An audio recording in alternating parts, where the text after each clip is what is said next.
All right, guys, we're gonna get started. So thank you again. Hopefully everybody enjoyed their lunch. You know, it's always a risk carving up, eating at Maggiano's, and then speaking afterwards. So I'll throw a pen at you if anybody falls asleep here. So we have a great panel here. Right to my left, Lorena Borstein, Senior Vice President of Operations at Rita's Italian Ice. Previously, she was the Director of Franchising, responsible for all new franchise sales and resales. I've known and worked with her for many years. Venture to say she's probably seen just about every resale situation there is regarding franchises, so we're very lucky to have her here. Next to Lorena is Mike Iannuzzi, partner with the accounting firm of Citrin and Cooperman. Mike runs a portion of the firm's franchising practice, and he works with both franchisors and multi-unit franchisees. We have a few shared clients together, so I can personally attest to Mike's business sense and his forethought and strategic thinking, especially when it comes to these kind of exit strategies and things. And they are, oh, you're welcome, a partner here, a sponsor as well. And Joe Chiarello, he's currently a franchisee of Philly Pretzel Factory and also Murphy Business Brokers. So obviously that's very relevant to our discussion today. And we have worked together. He also was a multi-unit franchisee, Manhattan Bagels, and Rita's Italian Ice as well. So, you know, we always kind of circle back to our Philly brands and roots here. So he currently helps as a business broker franchisees on the exit strategy and those come. So I want to thank him for his time as well for the panel. So as you know, our topic today is franchisee exit strategies, best practices for buying or selling. From going around the room, sounds like we have a pretty good mix of professionals and some franchisors and some franchisees. So as always, we like to just keep this moving and make it kind of a Q&A section. So if anybody has questions or you want to drill into something specific, you know, but just put your hand up and we'll keep the conversation. And obviously, if you want to expand on any point made up here, feel free. I think this always works better if we keep it talking. So jumping into that, maybe a big picture question is why do you think people sell? To start it, I don't know who wants to kind of grab that of why people sell in the first place. Well, I believe a lot of people have different reasons for selling. I mean, obviously it might be retirement, or they're just not happy with the franchise or their business they're dealing with at that point in time, or financial reasons they want to get out. So there's multiple reasons why any individual wants to get out of the business at any point in time in their life. Yeah, also financial reasons, or some people just like doing, that is their business, like flipping houses, buying and selling businesses. People enjoy doing that type of business. The strategy of growing something, putting it together, and then putting it out there for sale. We have numerous clients that we work with that enjoy doing that aspect of the business, and it can be very rewarding if you do it and flip it the right way.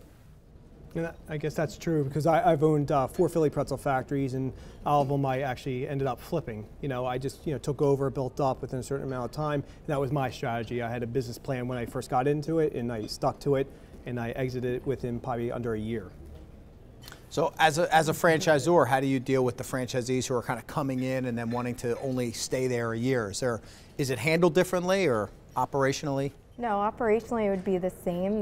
The goal is to improve the business where you can, drive business, and either get them in the position to sustain that growth or sell it if that's what they're trying to do. Oh, talk louder? No problem. Sorry. So when do you think people should start to think about their exit strategy? I think the best practice for people to start is the day you buy your store, you should have an exit strategy right away. You have to have some goals that you're going to pertain to, look at, and understand that there is a process of selling your business eventually. So you got to understand if you're in a franchise and there's a 10-year franchise agreement, are you going to get out in year 10 or year 8? Because there's a transfer fee involved. So you might want to try to pass that on to the buyer possibly, or there's going to be upgrades you're going to have to do in 10 years. You got to understand with a franchise, after 10 years, they're going to ask you to renovate your store possibly, and it could round up being $40,000 in upgrade. So, with me, some of them, I look to stay in for 5 years. I'm in the midpoint. I grew it, I made good money from it, and then I'm looking to sell it, and then the next person will take it to the next level. So, I mean, that's a process that, On that note, we were talking about that process yesterday. What do you think surprises buyers, or when you see buyers and they come in to meet with you as a franchisor, what do you wish they knew before they kind of came in?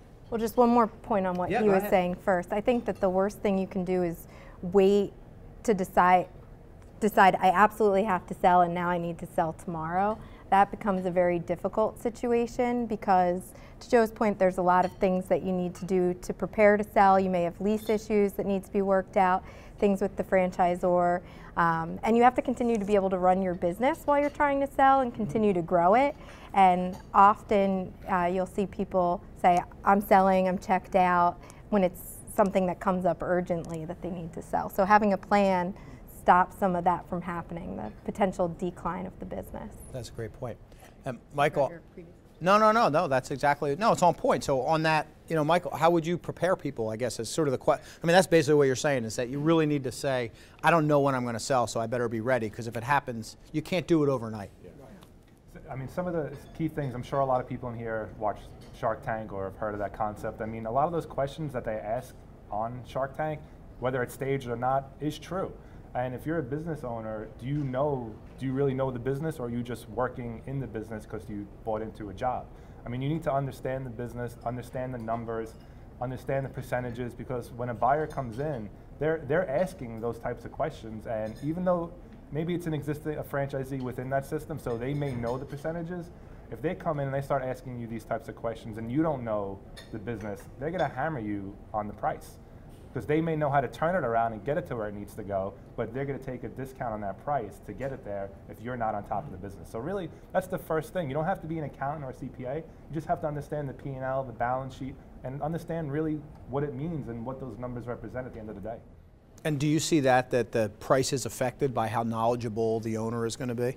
Absolutely, how knowledgeable the owner is and the condition of the business. So if it's been on a decline, or if they aren't preparing themselves financially, and the business itself, the facility, the books, the things that they have to show the buyer, they need to be well prepared, or definitely has an impact. I would say, like, for any practice, you want to have at least 3 years solid numbers, and so you want to prepare at least 3 years in advance, knowing that you're going to be getting out, putting everything in order, having your P&Ls, have your your tax returns, everything in line, because it helps make the sale a lot easier, and then understanding where your numbers at versus, like you were mentioning, that one day you want to sell your store. It doesn't happen that quickly. You can't expect to wake up and say, hey, I'm going to sell my store today and everything's going to go fine. It's preparing. You have to learn to prepare for that and exiting your business, so then this way we can you can find a buyer that you can explain everything, where these numbers came from, if you had wholesale accounts or whatever you might have that is lined up, and you keep track of that, because they're going to do due diligence, and you got to be able to prepare that. And if you don't, it puts doubt in them right away when you bring a buyer and you can't prove something, or you don't understand why a number is a certain number. It just causes doubt, and then now they're going to be concerned about every number you're showing them.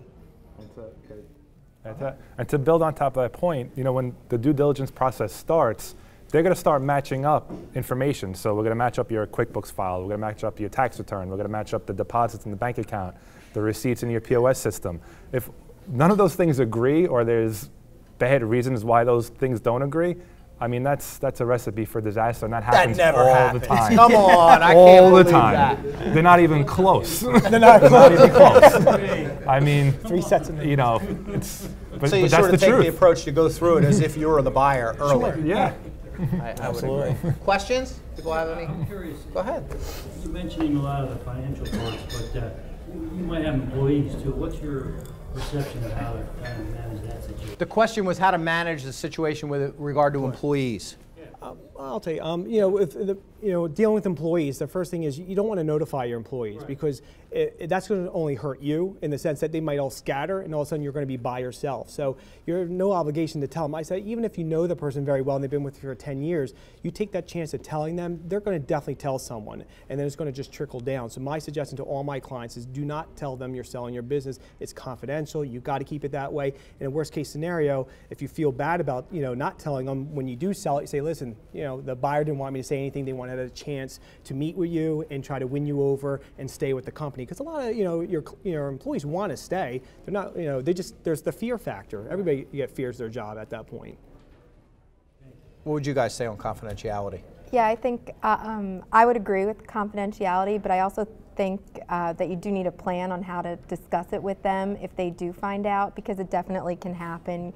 Your buyer comes in, they might start asking your employees too many questions when you're not there, just because they're curious about what happens in the business when you're not there.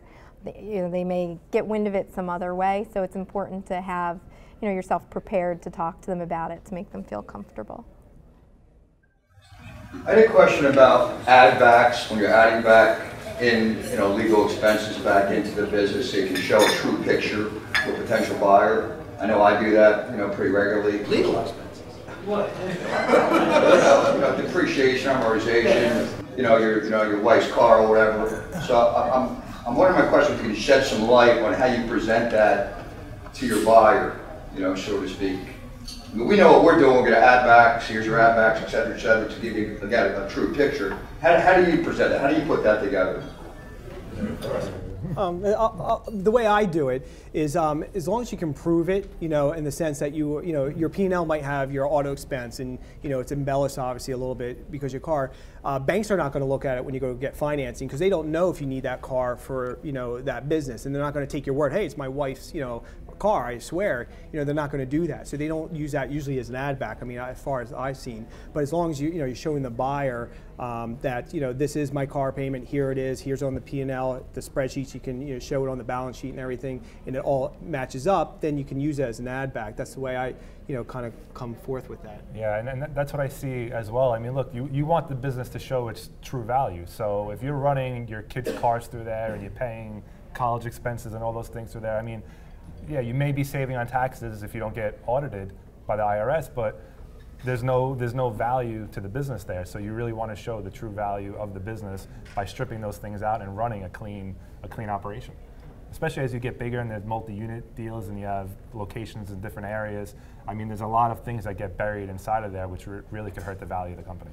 It's not worth the tax bill. It's not worth it. It's definitely not worth it. Cash flow statement, you talked about profit and loss. Well, I mean, if it's not... What about the cash flow? Do you require a cash flow statement each of the 3 years? It depends. I mean, if you're not audited, there's no reason to present a cash flow statement, right? I mean, if you're not getting right, but not everybody needs an audited financial statement. Not every buyer is going to require an audited financial statement. So you may generate one out of QuickBooks, which is not the cleanest way to do the cash flow statement. But yeah, I mean, the car expenses are going to be buried in the P&L. They'll be buried inside of there. From my experience too, I agree, and I think over the last decade, it's gotten more and more difficult to have those add backs showing up with everything being electronic and that, and I would tell my clients who would come to me, not as a broker, that is, you just say you can't have it both ways. You can't have a lower tax burden and then expect to get the value from the business. Because if you really want to get the best value for the business, with lots of banks in this room, the banks will tell you the best way to get the most value for the business is to have a financeable business that a bank is going to lend an SBA loan to or a regular loan, and they're going to look right past those add backs and say, sorry, that's what you're running through, and it's not going to fly. So it's harder to get SBA lending, like when we deal with banks and stuff, we have to see your tax returns, and whatever's on your tax returns, interest, depreciation, any owner salary, those are the add backs. That's it. It's really pretty simple. So Banks are nodding. Yeah. Right. Yeah, that's all they're going to look at. So you're going to hurt yourself, and when you look to sell your business and you're going to sell for, say, $500,000. I mean, it's very hard to find a buyer that's going to plop down $500,000 because the banks won't finance it, knowing your tax returns are not showing the true value. And again, they're not going to go by what you're saying. Hey, my add backs are. So again, you got to understand that. It could have effect as well. So, would you be okay with saying that adding a management company to your business and having the salary go through the management company and then using the expenses on the management company would be a better way?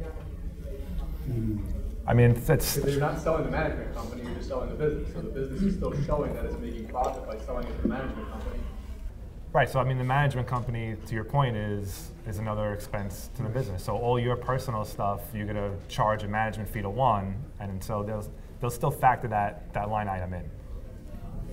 They wouldn't look at that as being your management company and that's income coming off the business? Well, yeah, I mean, because you're going to, instead of running your cars and your personal stuff through there, you're taking your own salary through a management fee expense on the business. So that line item is going to stick out, and they'll know that that's yours. So that's your add back right there. So I guess the answer is yes. That's a decent way to do it because you're basically saying this is what I'm paying myself in this other company. So you're not blending things. Right. You're keeping the valuation of your company at a proper level, but yet still being able to take the expense out of the management company. Correct. Although it brings up a good point. One of the questions I didn't even think of as you mentioned that is how do you deal with, because I've had this happen with clients and deals I've worked on where a client who has 3 or 4 locations and they're only selling one. That can be tricky. Yeah. I mean, when their tax returns are just one and they have all three. Right, or they're blended, or how do you know? Right, how do you? That's tough. I mean, how do you? I mean, it's hard for the banks to even acknowledge. I don't know. Do you want to go first, and then I'll go? I think you stumped the panel with that. There you go. That's it. You can't sell them all. They're just trying to get you to do the whole deal.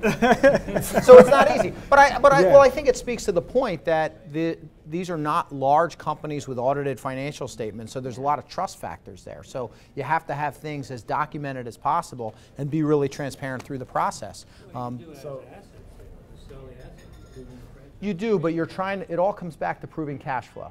So the challenge you have is if you have one business that, and maybe from a war story standpoint, even as a franchisor, have you ever seen that where someone, I guess this is more like the buyer beware type of story, because I actually have seen that, where someone would buy a store with expectations the profits are going to be something, but then when they come in, they realize that a lot of those expenses that were necessary to the business were actually being carried by the other businesses, and therefore it was the opposite problem. It was a minus add back, so to speak.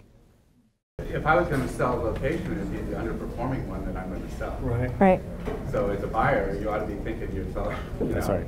Why are they selling just that one? Right. And really, there's a legal and accounting structure that you can set up with multiple locations. You can not to get too technical, but you can have holding companies with subsidiaries underneath. All of those subsidiaries need their own separate books and records, bank accounts, checking accounts, separate QuickBook files. Because when you set that structure up, if you're not doing that, you're really breaking the corporate seal, and those companies can all get rolled in together for litigation, or if somebody slips and falls and gets hurt, they can sue the whole pool. So there is a way to set that up that you can sell one at a time from a legal and accounting standpoint and track that separately. Yeah, I was just going to say, even in the situation that you're describing, there's certainly going to be economies of scale, accounting, legal, other types of expenses that the multi-unit operator has. Right. So really the buyer, as I say, buyer beware, needs to do their own pro forma. That's right. So I think it's fair for the seller to allocate those expenses equally. And from our standpoint, from a franchisor standpoint, we're asking buyers to do that. We ask them to do projections, and we take a look at them to make sure that they're taking into account things like that. Because you do have to say buyer beware. Because it's really tricky as a franchisor that because you want them to be successful. It's a balancing act, right? I've worn that hat too, where so for the franchisees in the room have to be sensitive to the fact that at the end of the day, you're walking away with the check, and obviously you want to maximize that return, but if you started that business and the buyer is quote unquote overpaying, what does that mean? That buyer now has this SBA loan and all these other things, and the franchisor has a responsibility to make sure that that still makes business sense. That's a hard, how do you walk that tightrope? Well, it's a very, very tightrope.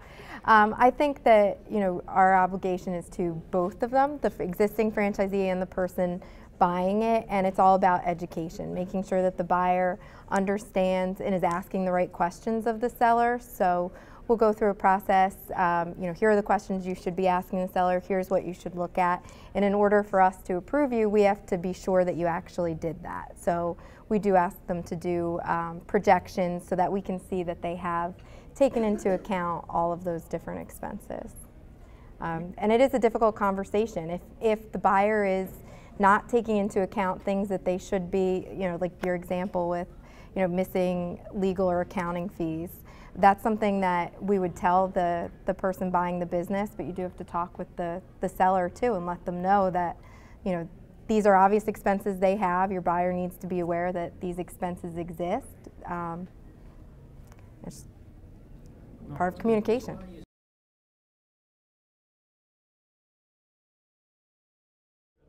Well, the thing is, I tell my buyers, if we're representing a buyers, recreate the P&L, do it yourself, understand it. This way you know where the money's coming. And the great thing about franchising, like for example, Philly Pretzel Factory is 150.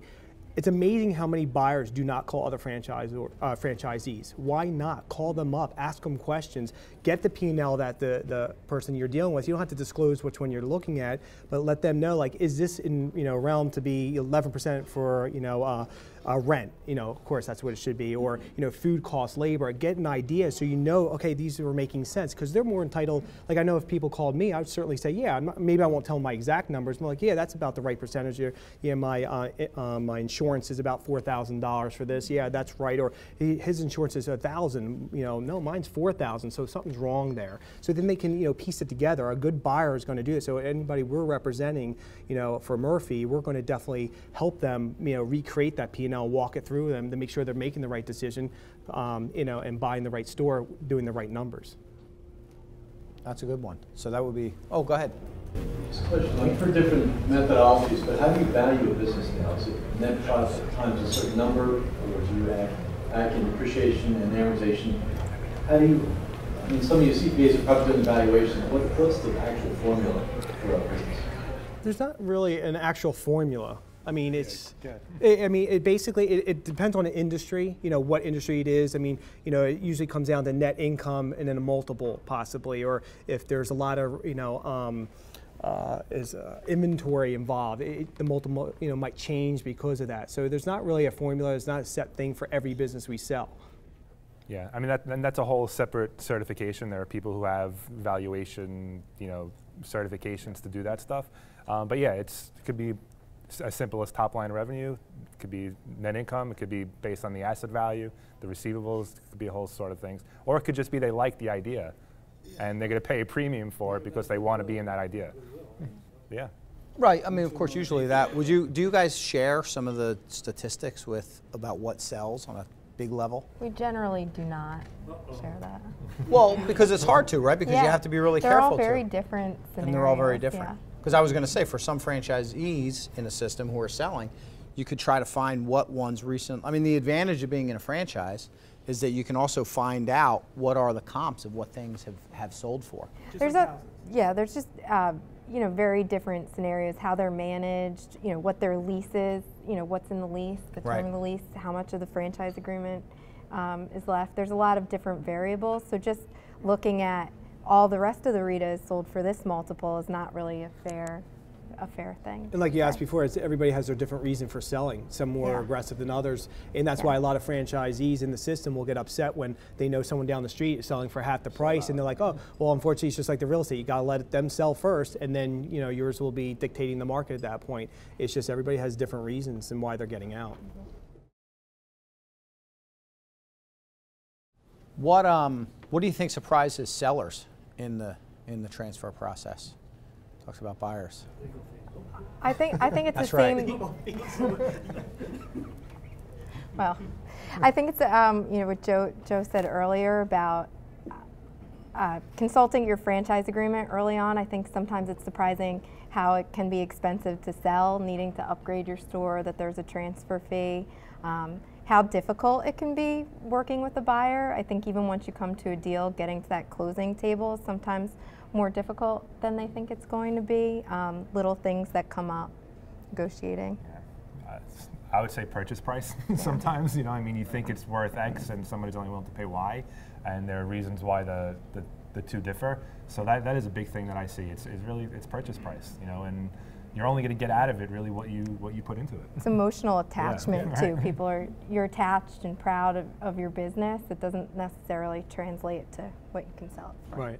And everybody, of course, too, thinks, when they're selling the store, well, it has so much more potential. You can't buy potential. Like, you guys, when you sell your stores, you have to understand it doesn't exist. Because my whole thing, I tell my clients is turn the tables. Imagine if you were buying your own store. Would you buy based on this? And if they say no, if they can't answer, it's like, don't even answer the question. The answer is no.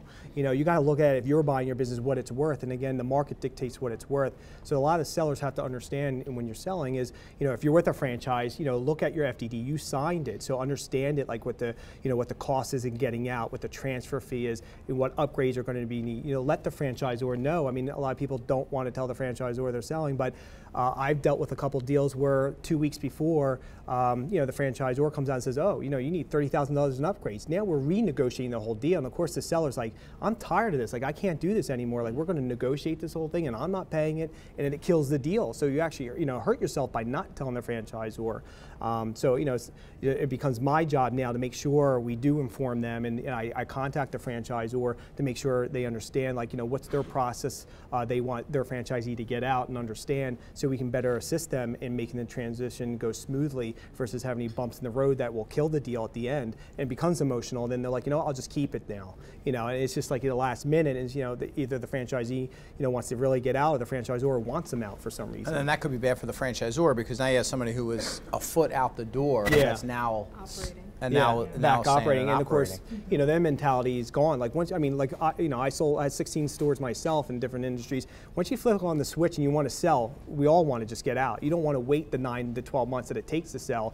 That's why there's a process there. So, you got to understand that it's not going to happen in a week, in a month. I wish it would. It'd be great, for us that it'd be that easy, but it's finding the right person. It's a numbers game. We've got to find that right person that's going to buy your store, work with us, and agree on the price.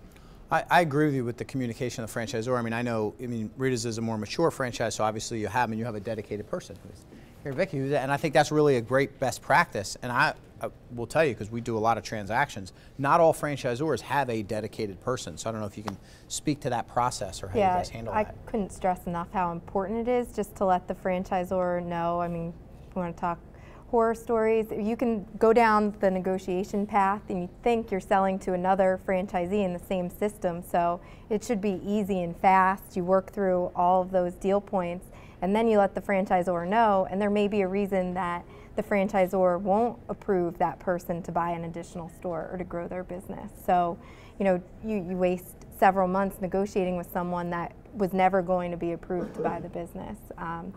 That can happen a lot, and it's just nice to have a person to, talk about the options with. If you've never sold a business before, having your franchisor to say, okay, what do I do? How can I market my business? What are the benefits of a business broker? Where do I start? That's why we have a person, and it really helps streamline that process. Yeah, no, I think that having that dedicated person is critical, because if you think about it, and this is more directed towards like the startup franchisors and some of the franchisors, just someone has to own the process, because franchise sales and franchise development, they don't always want it, because they think, well, I don't want to take one of my new leads that's coming in who's going to buy a new store, because that's typically how I'm getting compensated. Well, so I don't want to just have them do a resale, because it's a net gain. And quite frankly, even the executive management team sometimes kind of looks at resales as, well, I'm not adding to my store count. And that's true. I know you don't. I'm speaking hypothetically that there have been instances, and so it falls through the cracks, because then operations says, well, we're operations. We're there to just help that person. So it many times falls through the cracks. Not in stellar brands like Rita's, but in other brands. I have heard that could happen. So if you're a startup franchisor, put someone in charge. Or you could like resales, because the reason I personally like them is it's nice to get fresh energy in, new buyers. A lot of times, most times we see tremendous growth with a new franchisee, new energy, someone willing to put a little bit of more energy and sometimes money into the facility and effort into growing the business. Yeah. So from that perspective, it's good. It's good for the brand. Yeah. You guys have thoughts on that, on a new owner coming into a franchise? You mean all the things the franchisor requires them to do with new signage actually works? Wow. That's neat.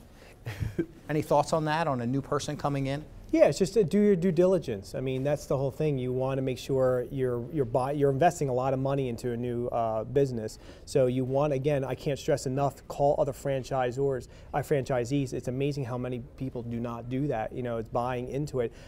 Get a perspective. You're going to have disgruntled franchisees in any system. You're going to have the good ones, and you got to just figure out and make your judgment call on it, and what the good and bad is, and what situation. Because again, everybody's in different situations. So it's just getting this much knowledge as you do before you get into it. Because I deal with a lot of buyers that come in, they're like, oh, I want to do 4 of these, and they'll buy the first one, and then they're like, oh, you ready to do this? Oh, no, I'm not doing another one. I'm like, well, what happened? Like all of a sudden this is not for me, and like they did enough research on the franchise or in the franchise already, and now they realize, they should have, and now they're saying, can you help me sell it? And it's like, 9 months later, I'm like, really, that quickly? You want to get out? Like, yeah, it wasn't for us. But so far, seeing that it's crucial to learn and to educate yourself. That's a great takeaway. Yeah, I mean, if you have a franchisee in the system that doesn't want to be there, and the franchisor doesn't want them there, I mean, that situation's not going to end well anyway. So you might as well the ZOR might as well help along that process. This way, the franchisee gets out, maybe gets their cash back, walks away, hopefully clean and free. There's somebody new in there. The store doesn't close. The brand still looks okay, and you might as well help facilitate that process. What do you think, people are? Questions? The franchise, is that premised on the lease? So if the lease is for a certain location, is the franchise, when it's transferred, sold, does that necessarily entail being at the same location, or can they be separate? The question was, how connected is a resale to the lease? Yeah. I mean, I think it depends on the brand. And the lease too, because when the person's selling the business, they want to sell that lease obligation too. And when you're buying it, you're going to want, typically if you're paying a good amount for the business, you're going to want enough lease term to operate that business. I suppose though, if you were valuing the business and the lease was expiring, you would probably pay less for the business and then pay to relocate it. I mean, it's possible. Franchise is allowed, right? It depends. It really depends on the situation. It depends on the situation. Well, it depends on the franchisor allowing it to be relocated possibly, and everybody thinks it's expensive to move a store. It's not cheap. I mean, you're talking $80,000 just for a pretzel store or Rita's. You have to build that whole section out. Even though it might be machines that are on wheels, you still have to have it built out. So you have to do the math and see, hey, is it worth moving it? Then is the franchisor going to allow me to do it? So even when we try to sell businesses and the lease might be up in 2 years and they don't have any renewal, we typically tell our client we have to go back and get something situated, because no one's going to buy your business knowing that's 2 years left. Who would invest in that? I wouldn't. So I'm like, I don't think anybody would.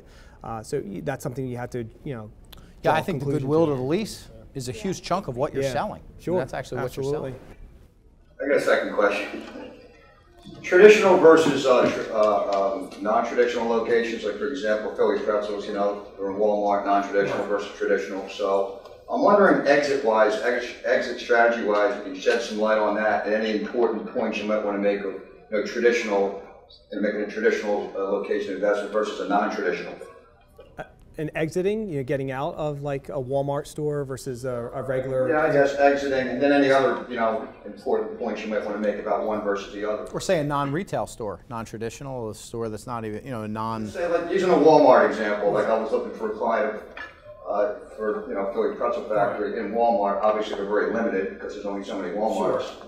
But then you have your limited audience, et cetera, et cetera. That's a lot different than somewhere else where they can do more wholesale business, for example. I don't talk about that type of thing. Yeah, I mean, it comes down to what they're netting at the end of the day. I mean, that's where it comes down to what the bottom line is. With the Walmarts, they're only contained to the 4 walls. They can't, advertise outside that. So, I mean, your clientele is right there in front of you, and dealing with them. But so it doesn't add more value or it's less value. They're same valued based on what their net income is. I mean, you don't have as many expenses in the Walmart because you're contained in, your lease is pretty much paying your electric, your water, security, all that kind of stuff. So they're actually less expensive to run, but maybe they're not as doing well in their gross sales a year because again they can't do wholesale, you can't do many trades, people are not coming to buy 500 pretzels from you like our store, 1,000 pretzels. You just can't do it in that facility.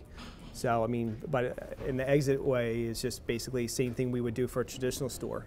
So it all comes down to cash flow. Yeah.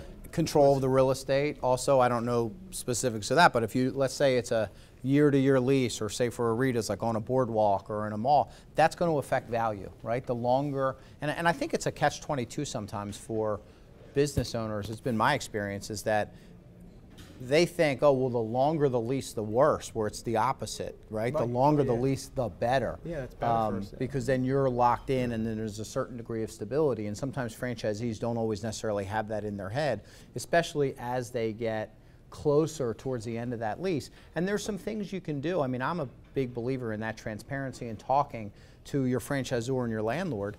You know, you can talk to the landlord to say, look, this is my plan. So maybe in the renewal, it's a good time to renegotiate the assignment language, or your personal guarantee can burn off, or you can get out of that, because the landlord's going to want that as well. They're not going to want you to just necessarily go dark, but that's your whole business right there if you're retail. Thoughts on that, guys, on renegotiating leases and those kind of things? I mean, do you as a franchisor That's exactly why you to want to start the process early, so that you have the opportunity to do that. After you hit a certain amount of gross sales, right, it'll go up. I don't know if any are. Well, not just the Walmart. So landlords are typically going to have that theory anyway, right? I mean, that's why you want a long lease, because if the market I mean, there's a risk factor that you're going to be paying over market rent, but if you have this landlord locked in for 10 years and you start being really successful, your rent is going to be in the same portion. So that's exactly right. Other questions? So can you guys touch on what you see as far as your clients go with regards to holding paper when you go to sell a business versus having a bank loan, and what the process is, and if you recommend it or not in a situation? Great question. The question was people holding paper and taking a seller note, basically, in addition or in place of bank financing. I mean, cash is king. So, you know, you may want to sell out, and who knows what's going to happen to the business once you sell out. You know, I mean, do you want to ride your future on some unrelated third party that you sold your business to, and he's going to pay you out over the next 10, 15 years? I don't know. It seems very risky. I personally don't see that too often. These guys may have more experience in that, but I personally don't see that too often. I don't see it that often either. I mean, with sellers holding note, if they do, I think we did a deal where, you know, it's personal guarantees. You got to lock it up pretty solid, because if you're going to put that money out, I mean, you don't want them skipping it. You know, worst case scenario, you get the store back, but who wants the store back? But well, if you can even get it back. Sometimes, yeah. We actually, in our system, see that quite a bit, and it more often than not does not turn out well. Right. And I'll advise, if I'm advising a seller, you want to make sure that you get the franchisor to sign off on that. Now, if you're a multi-unit owner and you're selling 1 or 2 locations for positive reasons it doesn't fit in, sometimes the franchisor will say, okay, fine, if this is a terrible operator, we'll allow you to recoup that.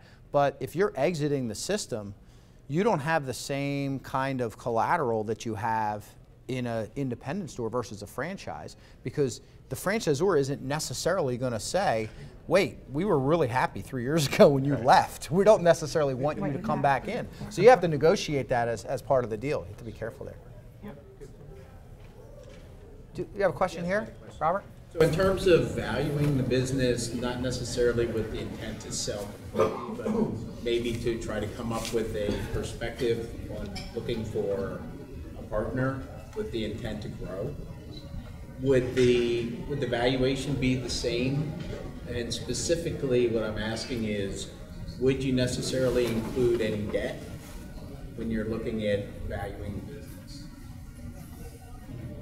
So by debt, you mean if you're going to take new debt out, or to throw it in, and does that affect the valuation? Or? So a loan that's on the books already, or a loan? Already, but it's a little bit of a unique circumstance, but you aren't the sole person responsible for that. I mean, a lot of times people do take new partners on to refinance existing debt and get that off the balance sheet, because they'll take an equity infusion instead to give up a piece of that business. And it is, like we've been saying all day, it's cash flow. But can you sell a partnership without including the debt? I mean, usually if you're going into a new business and becoming a partner, there's probably ways to set up that a guarantee, or that the original owner is personally liable for that debt. If you're buying the business, the gentleman up front here said before, you want to do probably an asset purchase. Right. This way you're not responsible for any old liabilities that are sitting out there. Yeah. How do you guys deal with adding partners to, I guess you go through the same sort of, do you see that where people will want to include a new person so they're not selling the whole business, but maybe they're adding a partner? Yeah, typically we don't get too involved in the financial side of it, more so just what's the partner's role going to be in the business and, you know, going through a background check process. But an asset sale is not uncommon. No. That's usually better because you don't know what old liabilities are sitting out there. If somebody didn't file sales tax returns for 5 years, you buy the company, the new owner is now responsible for all those old liabilities. Yeah, typically in these transactions, we always do asset sales unless there's a reason to do a stock sale. Sometimes you'll have a reason. Sometimes it's easier if it's a multi-unit, and if it's maybe in one corporation, you can get the leases over a little bit easier. Sometimes outside the franchising world or in the franchising world, if you have some of these companies that are like, say, an ambulance company or a licensing company or healthcare, where you have some of these state licenses tied to a corporation, it's a little easier then to do a stock sale, but there's more risk associated with a stock sale than there is an asset sale because of those things. Other thoughts or questions as we get close to wrapping up here? You were talking about the sales tax. At least in Maryland, if you buy the assets that are used in an operating business, and sales tax hasn't been paid, the sales tax obligation follows the assets. So even in a new corporation? Yep. Wow. So you got to make sure that's clear. Well, it works like that and New Jersey as well. In fact, in New Jersey, you have to notify the state 10 days before. So that's another thing of knowing that process, right? So you now have the franchisor, the landlord, so you have a bulk sales law. And if you don't go through that process and send a document in, and then the state will write you back and say, oh, great, wonderful news. Escrow 40 grand here. Thank you very much. It's the only thing the state does really, really efficiently. Yeah, they're on track. That's the one thing.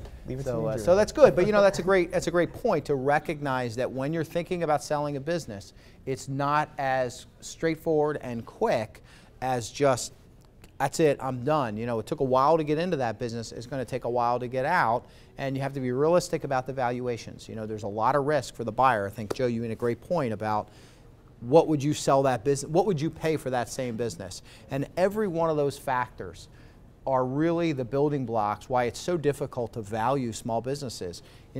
The franchisor is a big part of it. How long your lease is, how assignable it is, what condition the store is in, how transparent you are, which I think is probably one of the biggies, how transparent you are in terms of knowing that business so that the owner can step in, know what they're buying, know what they're getting into, and then have some certainty that as long as they improve or keep things going forward, it'll go. So all those are factors if you're selling to keep in mind.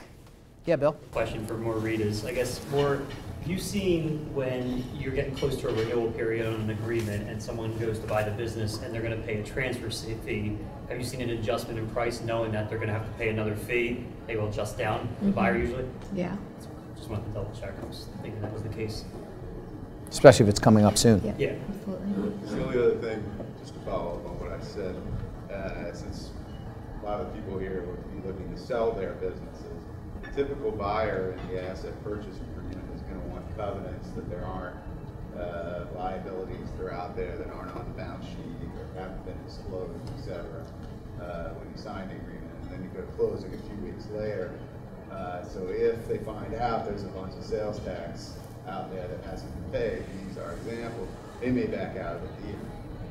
So that's the other thing. Yeah, disclosure, transparency. I mean, those are the things that kill deals. Is, if I'm the buyer, I didn't pay that much in sales tax. There's probably a reason why they didn't, and you start questioning everything about the business. And it's also a double hit, I think, if you have those unpaid liabilities, because not only is that a liability that's going to follow, but that now calls in question the P&L, because now you were underselling and you weren't including all of that.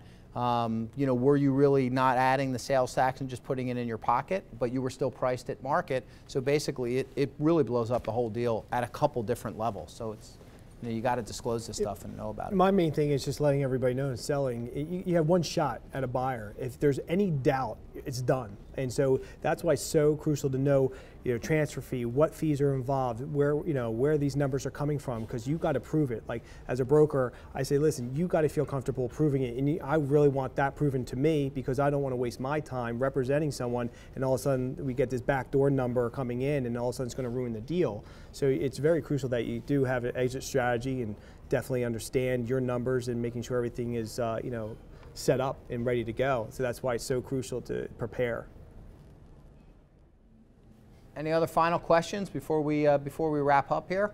So I'll ask my question that I always ask of the panel. If we talked a lot about this and in the transfer process, and pick the buyer or the seller. If there's really one nugget that people can walk away with, if there's one thing that people can as a takeaway that is probably the most important thing in all your experience of doing these things, what would you say? Start at the end, Joe, and work our way down. Like I've been saying, have an exit strategy. Right when you get into buying a business, have an exit strategy and how you're going to get out and preparing for that time to come so you're ready to go. You can't say ditto.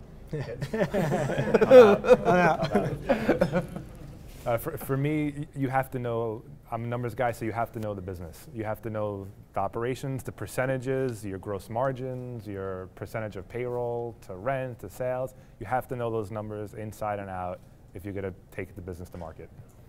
I guess I'll take the logical third step. So if you start early, you get really prepared, and then be really open and honest with the buyer. Transparency, yeah, I think that's a great point. Great. Well, look, thank you guys. Great panel. Thank you. And as always, so I didn't mention, so we have the room for another half hour, 45 minutes where we need to continue to network. And I always mention this, we sort of have an opt-out system here. So we have all of your emails. I'm going to distribute a group, as this is part of being transparent and networking. I'm going to distribute the list of everybody who's attended. If you, for some reason, don't want your email out there, then I don't know why you'd even come to this meeting, but if you don't for some reason, tell me and I'll take it off the list. But otherwise, I'll get that out this week. Thanks.